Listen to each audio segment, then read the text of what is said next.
Coming up, we're connecting you with the creativity and culture in your community, including a visit to the home of the greatest monument sculptor in post-Civil War America. French's aesthetic was all about creating beauty, both in his work as well as in his surroundings. We'll try our hands at the ancient sport of archery. It's historical, but it's also modern because it's in movies, but it's also like from the medieval times. And so you say archery and people sort of go, ooh. And we'll meet a woodworker whose intricate inlays keep the art of marquetry alive. First flowers that I made might have had 5 or 6 pieces of wood in them, and then I upped the ante and said, no, I'm going to make that same flower but put 50 pieces of wood in it. Join us for those stories and more as we explore the creativity, culture, and community that make us Western New England. Up next on Connecting Point. Support for Connecting Point is provided by our contributing viewers.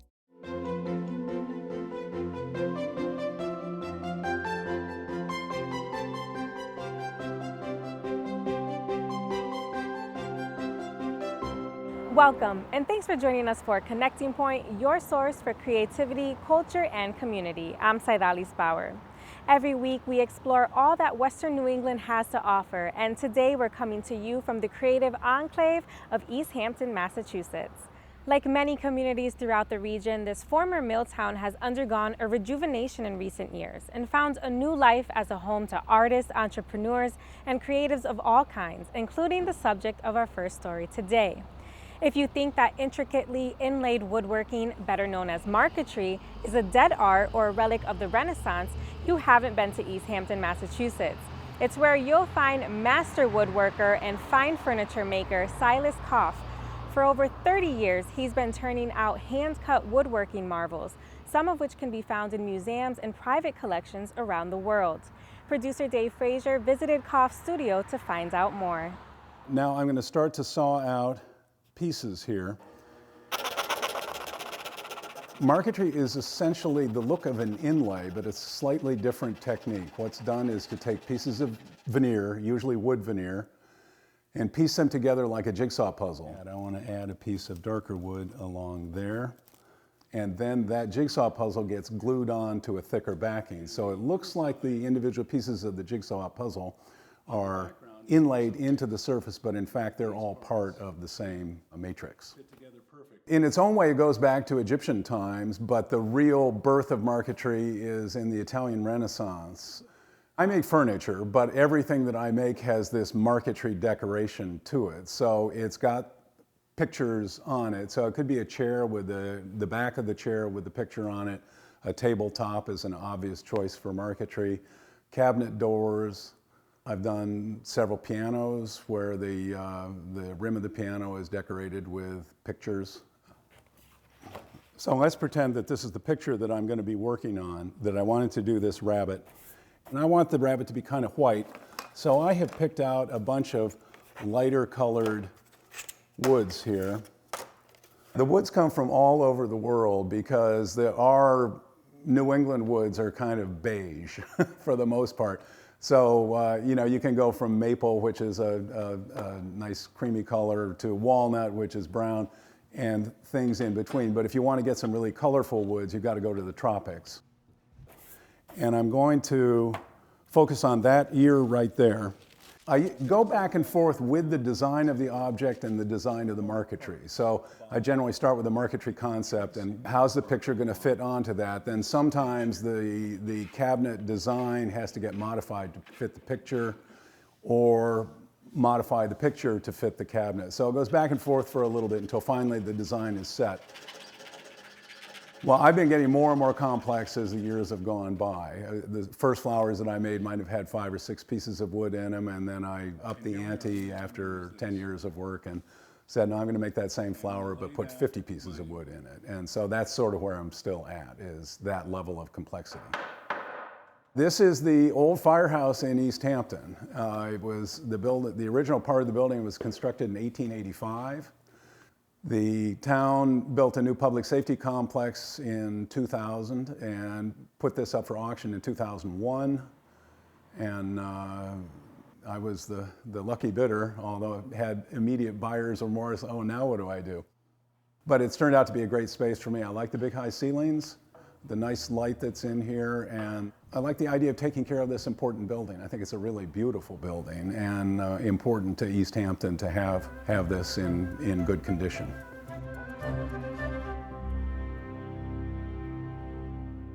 Every week, Connecting Point explores the creativity, culture, and community that make us Western New England, but it doesn't stop there. You can find us online anytime for exclusive features and content. We're coming to you today from the former mill town of Easthampton, Massachusetts. Mills were the economic engine that drove many communities throughout New England, but when manufacturing left the region, towns were left with empty structures lining the streets. However, many have found a new life, as producer Dave Frazier finds out in this week's digital exclusive, which takes a look at repurposed mill buildings.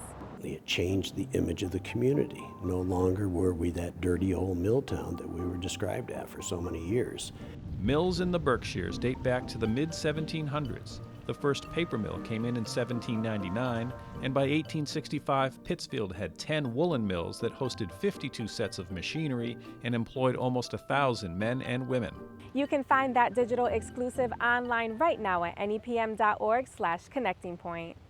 Ken Green and his wife opened Museum Facsimiles in 1992 in a small 6-room house along with a newborn baby.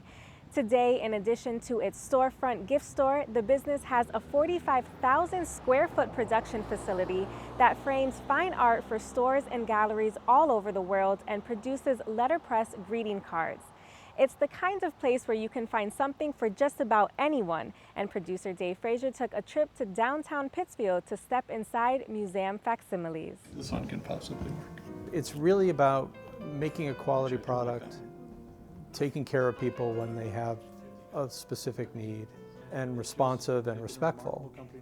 Those are kind of the keys. And, help people out, make them smile a little bit if we can. There's a lot to being human, and we try to bring that humanism to the retail aspect of it. These are what started our business. We got a warehouse find of all these small fine art prints. And like the print on this card is about 100 years old. We're considered the finest printers of fine art. And so we got these. My wife figured out how to mount them onto a card and with a border. And then on the back we talk about the process and the name of the work of art, who painted it. And so you'll see kind of a wide variety here. We've won several international awards. They're called the Louis Awards, which is kind of like the Academy Awards for greeting card design. And we use 2 old printing presses, one from about 1900, the other from about 1950, and they crank up every day when we use them, and they just print smoothly and beautifully. I come from a photographic background, so the art of the print is very important to me. Well, I had one customer come in, and they asked me to frame up a poster. I said, I really don't do that. I don't want to get into that. That opens up this whole can of worms I don't want to get into. I didn't have a mat cutter at the time. It wasn't going to work. And they really were very adamant about it, and they're lovely people. So I said, all right, I'll frame a poster for you. And so we framed the poster. They loved it. Well, the next week they bring a friend who also brings another poster. So it's been like this crazy thing, because now people wanted us to frame stuff for hotels and for restaurants, and people bring in the pictures of their grandmother that are one of a kind. I mean, it kind of runs the gamut. If you own it, I can frame it. One of the things that we make that really nobody else is doing, they're enlarged book spines. The best seller in the line is probably Moby Dick, and being in the Berkshires, that makes total sense. But I keep them all kind of ragtag, and simply because they have a life. They've had a life, and I want to show that life.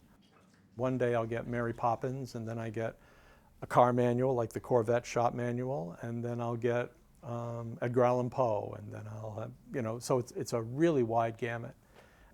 When GE left, it really hit the town hard. They took all their jobs, and of course, when you took, 15,000, 20,000 jobs, whatever it was, it decimated the area, both for housing and support businesses, restaurants, across the board. And so it took a mayor and a city council with some vision to start to bring the town back. We're at 31 South Street, which is right next to the Berkshire Museum, right smack dab in the middle of town. You can't get more centrally located. You walk in, you'll see art, and you'll see a lot of home decor, a lot of recycled and handmade, one-of-a-kind sort of things. And so it's kind of a mixed bag of stuff. We have easily over 300,000 maps in our database.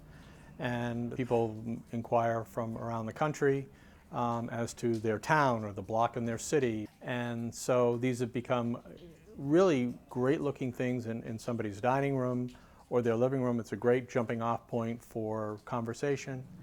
We live in a phenomenally beautiful area, culturally rich, aesthetically rich. So there's been a large investment in the downtown from outside sources.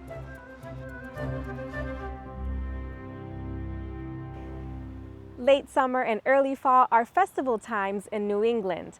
For us, the fun lasts just a few days, but for the people who provide most of the food and entertainment at these events, it's a full-time job that takes them across the country. Connecting Point's Brian Sullivan met up with several members of the traveling tribe who work at the Eastern States Exposition, better known as the Big E, to find out more about life in the carnival circuit. Peace, calm, serenity. 3 words not customarily associated with an atmosphere that can seemingly turn to this in the blink of an eye.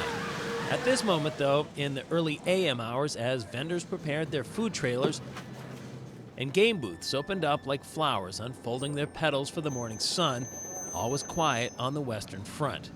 Of course, this tranquility would be short-lived. This is, after all, a carnival. And for 2 weeks and 3 weekends in the month of September, these are the occupants of the Big E Fairgrounds in West Springfield, Massachusetts.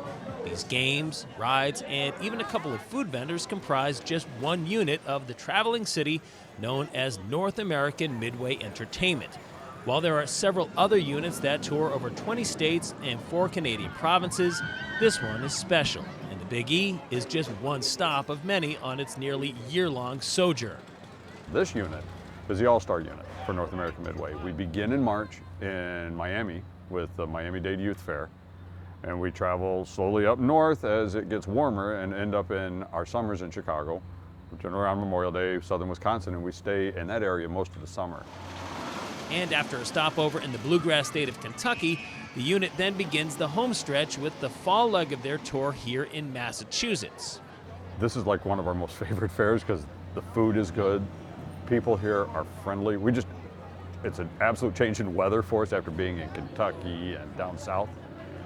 And then we're going to go from here to South Carolina, from South Carolina to Mobile, Alabama, and we'll be done beginning in November in that area, in that period of time. Until then, it's rides and games for anyone who wants to test their equilibrium or try to beat the odds. While Midway does seek local help to fill out their rosters at each stop, the majority of the folks running the games and the rides are part of the touring team. Then there's the food. They may be sharing the same venue here at the Big E, but most of the vendors outside the Midway are individual entities running their own circuit. We start in Long Island. We come from Florida and we go into Long Island, and then we come across on the ferry into New London, Connecticut, and we do a date there right on the pier with Banquet in a Bun. And from there we go to Virginia, we go back up to Verplank, New York, we come back to Connecticut. We're everywhere, everywhere. Of course, it wouldn't be a fair without that carnival dietary staple, fried dough. Or elephant ear, depending on what part of the country we're in. In Massachusetts, nobody knows what an elephant ear is, but an elephant ear is actually the same thing as fried dough. So when we come to Massachusetts, we just get extra signs that say fried dough so that everybody knows what it is.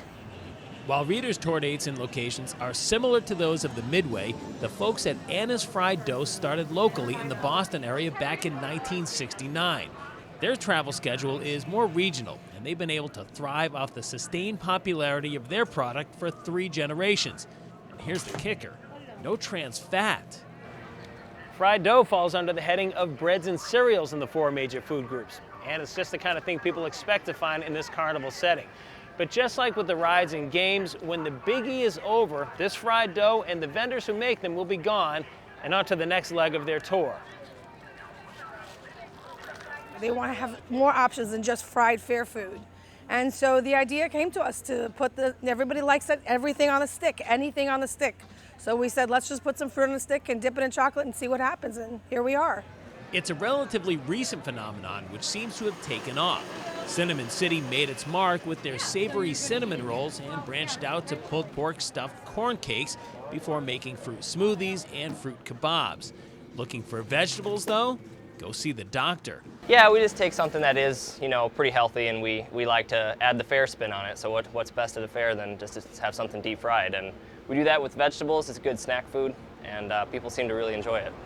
Witchar's home base is Florida, but she and Nicholson each made their way here by way of the Midwest Fair Circuit from Indiana and across the map eastward.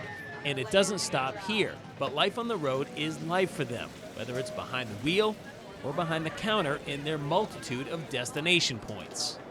I was raised out on the road, so when I looked at carnival lights at night, it just is something that touched my soul. So I said, this is what I want to do.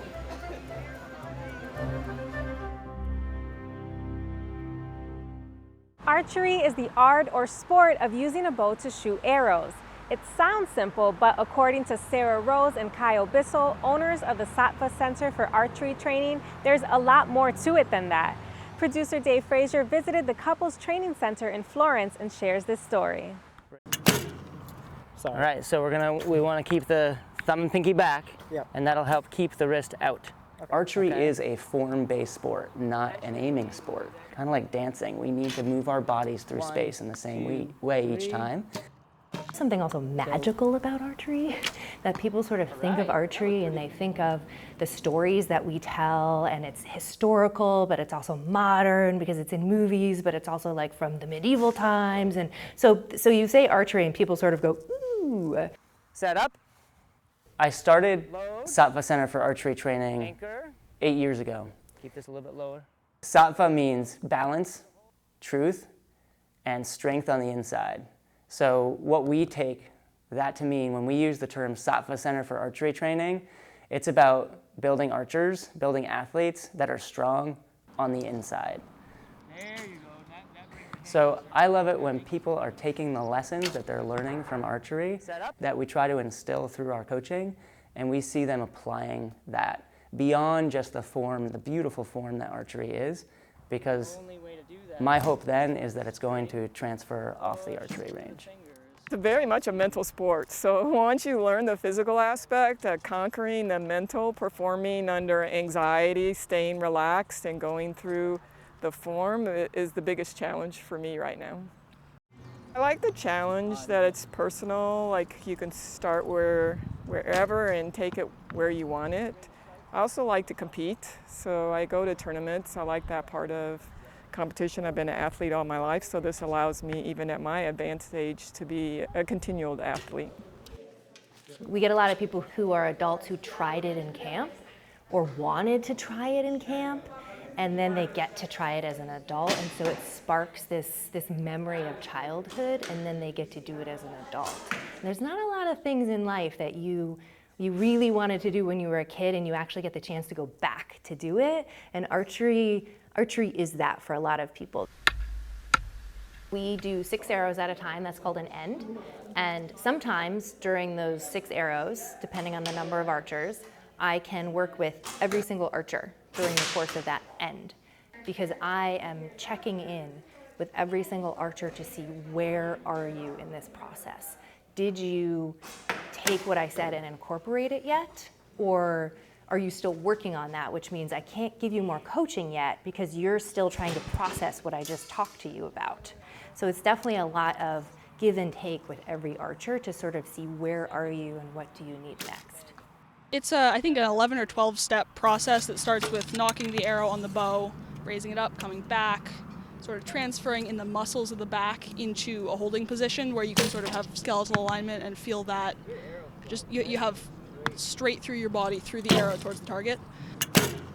Actually, I started about 8 years ago in middle school, just because I wanted something to do and archery seemed cool. How'd it go back here? And I just kind of haven't stopped. And then I started because he started, and my dad started, so. What are you tuning into? So yeah, it's a family thing. At every age, I've seen people come in thinking they're not athletes, and eventually they walk away and they call themselves an athlete, or they say, I am an archer. And that's really exciting for me to have given them the opportunity to feel proud of what their bodies can accomplish.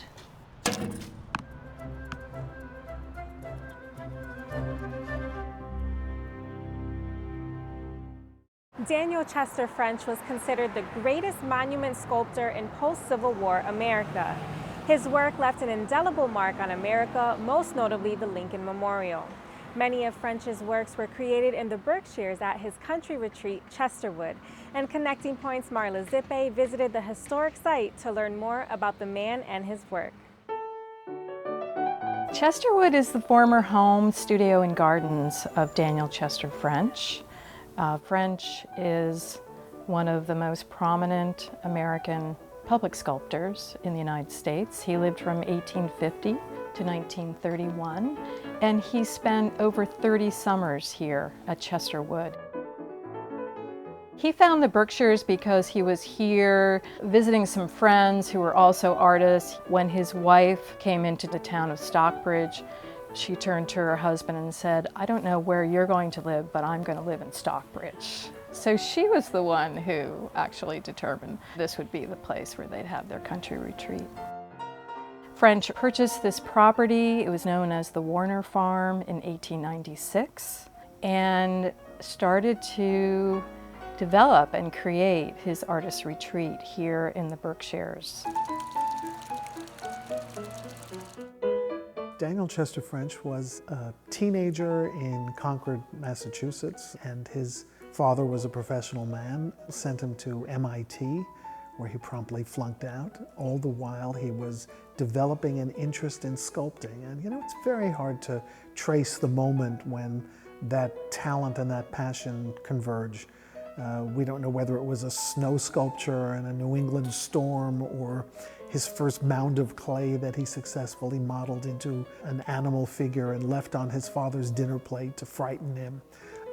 Whatever it was, his father made sure he had an art education. At a very young age, he had the good fortune to get a hugely important commission for the Minuteman in Concord, Massachusetts, and also to get the opportunity to study in Florence. And the statue was an extraordinary success. And out of this extraordinary first commission, his name was made.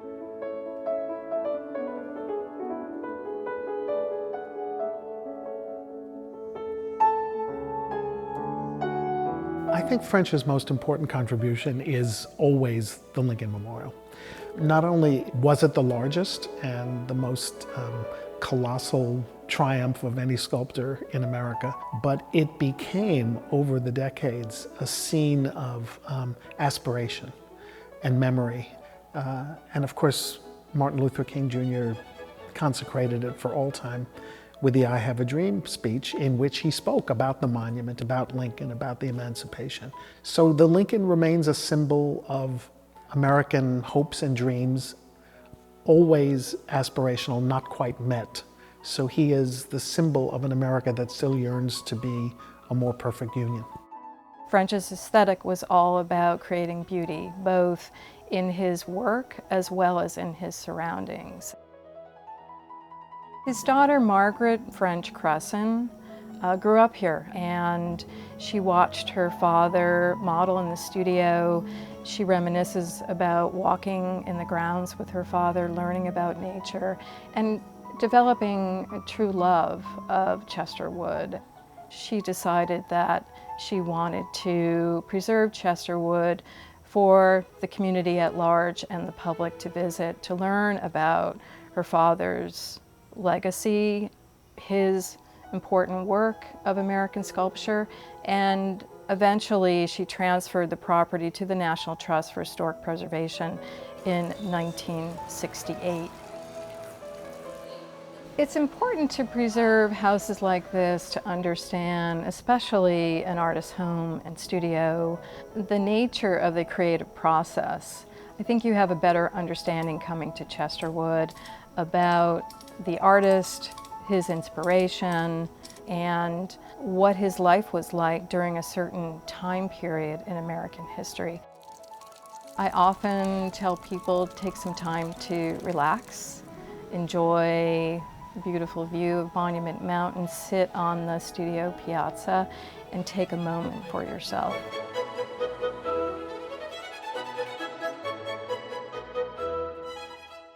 And that does it for this edition of Connecting Point.